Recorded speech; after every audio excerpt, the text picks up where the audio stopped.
I've described it tonight as looking for a needle in a haystack from which the needle has been removed. Although, as Professor Morandi just said, it's not hard to guess why the needle was removed and where it might now be located. How do you see it?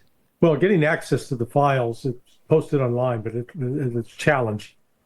Look, I think the key to this, the best explanation I've seen over the years, is that it has been presented by Ryan Dawson.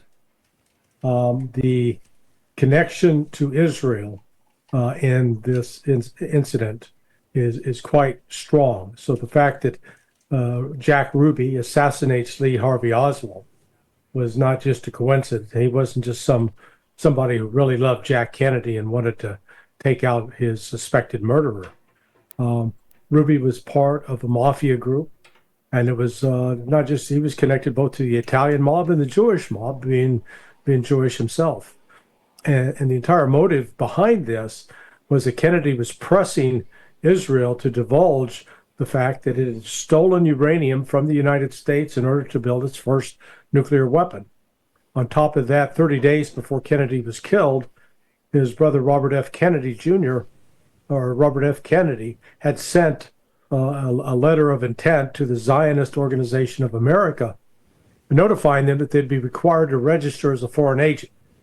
After JFK's death, that never happened. And today we have something called AIPAC, American Israeli Public Affairs Committee, which basically owns the U.S. government. So what's interesting is reporters that I believe have strong Zionist ties, like David Korn, have published a book in which he insists that it was Lee Harvey Oswald, the lone gunman. I think one of the things we'll find out of these files is the fact that Lee Harvey Oswald was part of a program that was being run by James Jesus Angleton, the CIA spook who was in charge of counterintelligence at the Central Intelligence Agency. Because here's Oswald at the ripe old age of 17, joins the Marine Corps. 2 years later, he gets a hardship discharge, ostensibly to take care of his mother.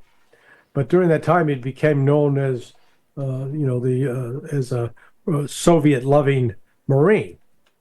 And then upon being discharged, instead of going home to take care of his supposedly ill mother, hops a ship, sails to Moscow, or sails to Russia, and ends up staying there for approximately 2 years.